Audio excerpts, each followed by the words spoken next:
కార్తీక మాసంతో హైదరాబాద్లోని ఆలయాలన్నీ ఆధ్యాత్మిక శోభను సంతరించుకున్నాయి. ఇవాళ కార్తీక మాసం మొదటి సోమవారం కావడంతో శివాలయాలకు క్యూ కట్టారు భక్తులు. తెల్లవారుజాము నుంచే శివాలయాల్లో ప్రత్యేక పూజలు చేస్తున్నారు. బోలాశంకరుడికి అభిషేకాలు, దీపారాధన చేస్తూ మొక్కులు చెల్లించుకుంటున్నారు. మణికొండ శివాలయంలో పూజలకు సంబంధించిన డీటెయిల్స్ తెలుసుకోవడానికి ప్రతినిధి కల్పన అక్కడికి వెళ్లారు. మరి డీటెయిల్స్ ఎలా ఉన్నాయో తెలుసుకుందాం.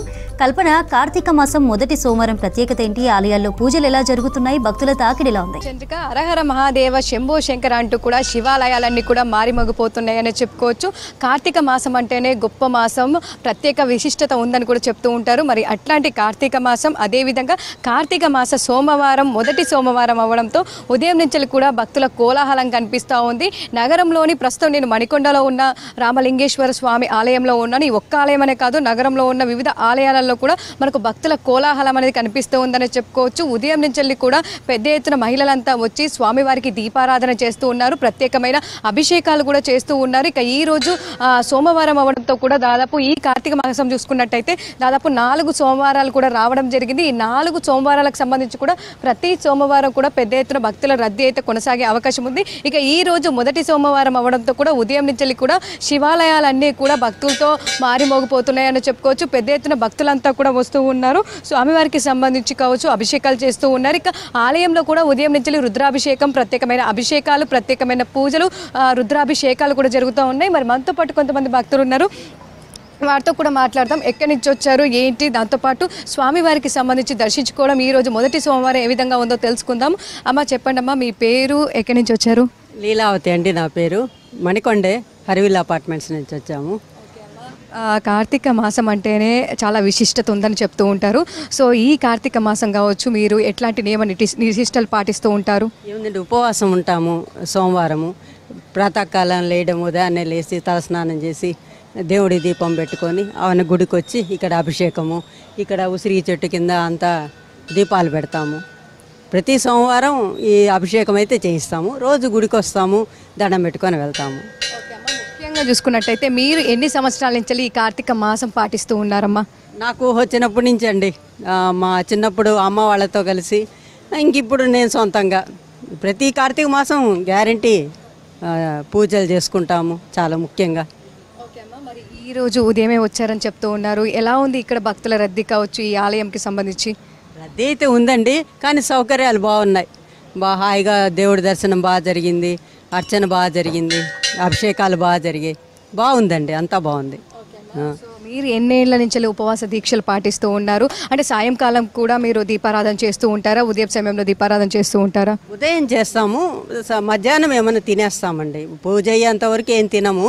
అభిషేకం అన్నీ అయ్యాక, అంటే కొంచెము డాక్టర్లు ప్రిస్క్రిప్షన్ వల్ల అనమాట, ఇప్పుడు పూర్తి ఉపవాసం చేయొద్దన్నారు. అందుకోసం మధ్యాహ్నం తినేస్తామండి. ఓకే. చూస్తూ ఉండగా దాదాపు మనకు ఉదయం నుంచి కూడా భక్తుల రద్దీ అయితే కొనసాగుతూ ఉంది. పెద్ద ఎత్తున మహిళలంతా వచ్చి కూడా దీపారాధన చేస్తూ ఉన్నారు. ముఖ్యంగా ఈ కార్తీక సోమవారం, అంటే నార్మల్గా సోమవారం అంటేనే శివుడికి ఎంతో ఇష్టంగా చెప్తూ ఉంటారు. అలాంటిది కార్తీక మాసం, అందులోనూ కార్తీక సోమవారం అవ్వడంతో కూడా మరింత విశిష్టత కలిగి ఉందని చెప్పుకోవచ్చు. అదేవిధంగా కూడా దీపారాధన చేసే వాళ్ళు ఎవరైతే ఉంటారో చాలా వరకు కూడా ఇటు నెయ్యితో దీపారాధన చేస్తూ ఉన్నారు. అదేవిధంగా వాళ్ళకు తోచిన విధంగా కూడా దీపారాధన చేస్తూ ఉన్నారు. ఇక కొంతమంది చూస్తే దాదాపు నార్మల్గా చూసుకున్నట్టయితే 11 ఒత్తులతో దీపారాధన, అదేవిధంగా 21 ఒత్తులతో దీపారాధన, కొంతమంది 365 ఒత్తులతో కూడా దీపారాధన చేస్తున్న సిచ్యువేషన్స్ కూడా మనం చూస్తూ ఉన్నాము. ఒక్కసారి కూడా మనం ఇక్కడ ఈ రావి చెట్టు కింద, అంటే నార్మల్గా ప్రతి కార్తీక సోమవారం వచ్చిందంటే చాలు రావి చెట్టు కింద దీపారాధన చేస్తూ ఉంటారు. కొంతమంది ఉసిరి చెట్టు కింద చేస్తూ ఉంటారు, కొంతమంది వేప చెట్టు, తులసి కోట, ఇట్లా చాలా చోట్ల కూడా దీపారాధన చేస్తూ ఉంటారు. అదేవిధంగా ఈ ఆలయంకి సంబంధించి కూడా మనకు రావి చెట్టు దగ్గర కూడా దీపారాధన చేసే విధంగా కూడా మనకు ఏర్పాట్లు చేయడం జరిగింది. ఒక్కసారి కూడా మనకి ఇక్కడ ఉన్న దీపాలు చూసుకోవచ్చు. చాలా వరకు కూడా, అంటే ఎంతమంది వచ్చారో కూడా మనకి ఇక్కడనే కనిపిస్తూ ఉంది. ఉదయం నుంచి కూడా మనకు రద్దీ కొనసాగుతూ ఉండడం, వచ్చిన వాళ్ళు వచ్చినట్టుగా అభిషేకాలు, అదేవిధంగా స్వామివారికి సంబంధించి కూడా దర్శనం చేసుకుని ఇక్కడ దీపారాధన చేసి వెళ్తూ ఉన్నారు. ఇక అదేవిధంగా మనకి ఇక్కడ ఉసిరి చెట్టు కూడా అవైలబుల్గా ఉండడంతో, దాంతోపాటు రావి చెట్టు, వేప చెట్టు, తులసి కోట కూడా ఉండడంతో ఎవరికి తోచిన విధంగా వాళ్ళు ఆ చెట్టు కింద దీపారాధన చేస్తూ ఉన్నారు. చాలా వరకు కూడా ఉపవాస దీక్షలు కూడా పాటిస్తూ ఉన్నారు. ఎందుకంటే చాలా వరకు శివుడికి బోలా భీమశంకరుడు, త్రినేత్రుడు, శంకరుడు ఏ విధంగా పిలిచినా పలుకుతూ ఉంటాడు ఆ ముక్కోటి.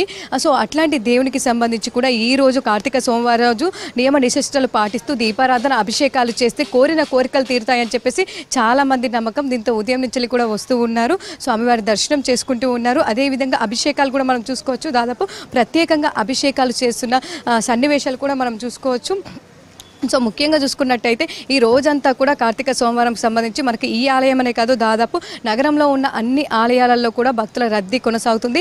భక్తులు పెద్ద ఎత్తున వచ్చి స్వామివారికి అభిషేకాలు చేస్తూ ఉన్నారు. ఇక ఈ రోజంతా కూడా ఇదే విధంగా ఉండే అవకాశం కూడా కనిపిస్తూ ఉంది. అదేవిధంగా వచ్చిన భక్తుల కోసం కూడా అన్ని ఏర్పాట్లు చేసినట్టుగా కూడా ఇటు ఆలయంకి సంబంధించిన నిర్వాహకులు కూడా చెప్తూ ఉన్న సిచ్యువేషన్స్ కూడా మనం చూస్తూ ఉన్నాము. సో ఒక్కసారి కూడా మనం చూసుకోవచ్చు, దాదాపు ఇక్కడ అభిషేకాలు కూడా పెద్ద ఎత్తున జరుగుతూ ఉన్నాయి స్వామివారికి సంబంధించి. ముఖ్యంగా ఇక్కడ శివాలయంతో పాటు రేణుకా ఎల్లమ్మ తల్లి ఆలయం, అదేవిధంగా అయ్యప్ప స్వామి ఆలయం కూడా ఉండడంతో పెద్ద ఎత్తున ఈ దీక్ష ఎవరైతే అయ్యప్ప దీక్ష పూనుకుంటారో వాళ్ళంతా కూడా పెద్ద ఎత్తున మనకి ఇక్కడ కనిపిస్తున్నారు. వాళ్ళంతా కూడా దీపారాధన చేస్తూ ఉన్నారు, స్వామివారిని దర్శించుకుంటూ ఉన్నారు. ఇక ప్రత్యేకంగా ఏర్పాట్లు చేయడంతో కూడా అభిషేకాలకు సంబంధించి అర్చనలకు సంబంధించి కూడా ఇక్కడ ప్రత్యేకంగా ఏర్పాట్లు కూడా చేయడం జరిగింది. దాదాపు మనం చూసుకున్నట్టయితే కార్తీక సోమవారంతో పాటు ఈ కార్తీక మాసం నెల రోజుల పాటు కూడా దీపారాధన ఎవరైతే చేసేవాళ్ళు ఉంటారో అభిషేకాలు అర్చన కావచ్చు వాటన్నిటి కోసం కూడా సపరేట్గా మనకు కౌంటర్స్ టికెట్స్ కూడా ఏర్పాటు చేయడం జరిగింది. ఇక నెల రోజులు వాళ్ళంతా రాలేని వాళ్ళు ఎవరైతే ఉంటారో స్వామివారి టికెట్ తీసుకున్నట్టయితే నెల రోజుల పాటు వారి పేరు మీద ఇక్కడే ఆలయంలో కూడా పూజలు అర్చనలు అభిషేకాలు దీపారాధన చేసే విధంగా కూడా ఇక్కడ ఏర్పాటు చేయడం జరిగింది. సో ఒక్కసారి కూడా మనం చూస్తూ ఉండగా దాదాపు దీపారాధన చేస్తున్న వారి సంఖ్య కూడా పెరుగుతూ ఉంది. కొంతమంది మనకు దీపారాధనకు సంబంధించి కూడా ఉసిరికాయ ఏదైతే ఉంటుందో ఆ ఉసిరికాయలో కూడా దీపారాధన చేసే వారి సంఖ్య కూడా మనకు కనిపిస్తూ ఉంది. ఇక ఎవరికి తోచిన విధంగా వాళ్ళైతే దీపారాధన చేస్తూ ఉన్నారు. సో ఒక్కసారి కూడా మనం చూసుకోవచ్చు, ఈ రావి చెట్టు కిందనైతే మనకు పెద్ద ఎత్తున దీపారాధన జరుగుతూ ఉంది. అదే విధంగా మనం చూసుకున్నట్టయితే మిగతా వేప చెట్టు కావచ్చు, అదేవిధంగా తులసి కోట కావచ్చు, ముఖ్యంగా ఇటు ఉసిరి చెట్టు కావచ్చు, ఆ చెట్ల దగ్గర కూడా మనకు పెద్ద ఎత్తున అభిషేకాలు జరుగుతూ ఉన్నాయి. అదేవిధంగా దీపారాధన కూడా చేస్తూ ఉన్నారని చెప్పుకోవచ్చు. ఇక ఓవరాల్గా చూసుకున్నట్టయితే మనకు శివాలయాలలో భక్తుల రద్దీ కొనసాగుతోంది. పెద్ద ఎత్తున భక్తులంతా వచ్చి శివనామ స్మరణతో హరహర మహాదేవ శంభో శంకర్ అంటూ కూడా స్వామివారిని కొలుస్తున్నారని చెప్పుకోవచ్చు. ఇక ఈ రోజు కార్తీక సోమవారం అవ్వడంతో ఉదయం నుంచి భక్తుల రద్దీ ఏ విధంగా ఉందో సాయంత్రం కూడా అదే విధంగా ఉండడంతో కూడా భక్తులకు సంబంధించి అన్ని ఏర్పాట్లు చేశారని చెప్పుకోవచ్చు. చంద్రిక.